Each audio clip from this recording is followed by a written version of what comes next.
시청자 여러분 안녕하십니까? VOA 뉴스입니다. 북한 문제에 각별한 관심을 기울였던 톰 말리노스키 전 국무부 차관보가 이번 중간선거에서 하원 의원으로 당선됐습니다. 말리노스키 당선인은 대북 정보 유입을 강조하면서 앞으로 의회 지원을 위해 노력하겠다고 밝혔습니다. 조은정 기자가 인터뷰했습니다.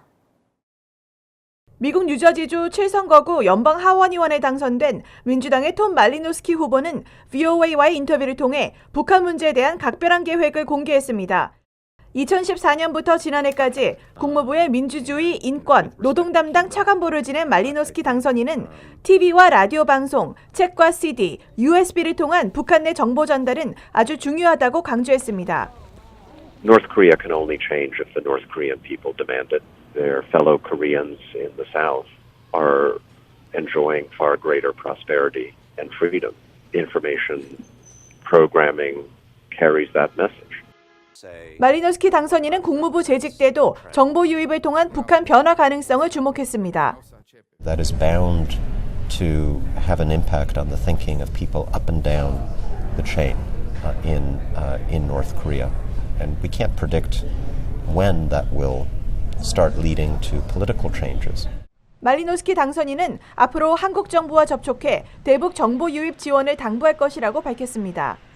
I hope to work in the Congress to make sure that the State Department has the funding it needs to fund all of the programs that have been supported in the past to get information to the people of North Korea. 트럼프 행정부 역시 북한 안팎의 정보 흐름을 촉진시키기 위한 지원은 외교 정책의 최우선순위라고 밝혀온 만큼 의회와의 적극적인 조율이 기대됩니다. VOA 뉴스 조은정입니다. 미 국무부가 북한의 탄도미사일 폐기도 유엔 대북결의안에 포함되는 사항이라고 다시 강조했습니다. 북한의 미신고 미사일 기지 보도와 관련한 반응인데 싱가포르 합의에는 비핵화와 탄도미사일 폐기가 포함된다는 것도 지적했습니다. 박승혁 기자의 보도입니다. 국무부 대변인은 북한이 미신고 미사일 기지에서 단거리 탄도미사일 개발을 계속하고 있다는 국제전략문제연구소 CSIS 최신 보고서에 대한 논평을 요청받자 북한 탄도미사일 폐기 역시 유엔 안보리 결의에 포함된다고 밝혔습니다. In the UN Security Council resolutions, those resolutions included ballistic missiles, recognizing, as do so many other governments, that ballistic missiles continue to be a threat from North Korea. 노어트 대변인은 이어 몇 개월 전만 해도 북한은 동북아 영내에 탄도미사일을 발사해 한국과 일본 등 주변국 국민들이 불안해했다고 지적했습니다. 그러면서 북한 비핵화는 두 눈을 크게 뜨고 주시하고 있다면서 최종적이고 완전히 검증 가능한 비핵화, 즉 FFVD의 목표는 변하지 않았다고 밝혔습니다. There is still a long way to go, and we go into this with our eyes wide open, recognizing and acknowledging that there is work that's left to be done. 2차 미북 정상회담에 대해서는 트럼프 대통령이 지난주 밝혔듯이 내년 초 가능할 것이라면서도 시기가 맞을 때 만남이 있을 것이라고 말했습니다. 이런 가운데 트럼프 대통령은 트위터를 통해 CSIS 보고서를 인용 보도한 뉴욕타임스에 대해 기사가 부정확하다고 밝혔습니다. 트럼프 대통령은 북한의 해당 지역은 이미 전부 알고 있었고 새로운 내용이나 수상한 점은 없다고 강조했습니다. 또 뭔가 잘못되면 자신이 가장 먼저 알려줄 것이라고 밝혀 북한이 자신을 기만하고 있다는 언론 보도에 반박한 것으로 해석됐습니다. VOA 뉴스 박승혁입니다.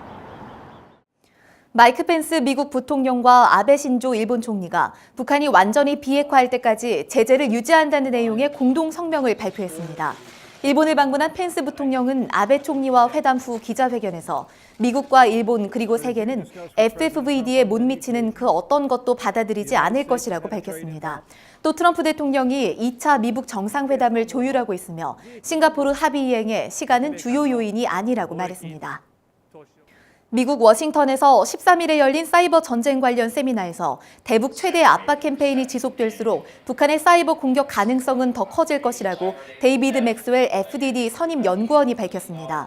또 보안업체 관계자는 미국의 대북 정책은 북한의 비핵화뿐 아니라 북한의 사이버 위협에도 초점을 맞춰야 한다며 미국을 겨냥한 북한의 사이버 공격에 대한 대응 전략의 필요성을 강조했습니다. 북한에 억류된 한국인 6명의 석방을 촉구하는 기자회견이 한국 청와대 앞에서 열렸습니다. 한반도 인권통일 변호사 모임과 피랍 탈북 인권연대 등 시민단체들은 올해 3차례 남북 정상회담 때마다 문재인 대통령에게 북한 인권 문제를 의제화시켜줄 것을 요구했지만 번번이 거절당했다고 주장했습니다. 그러면서 이들은 김정은 위원장이 한국을 방문하려면 억류된 한국인 6명을 석방해야 한다고 주장했습니다. VOA 뉴스 마칩니다. 시청해주신 여러분 고맙습니다.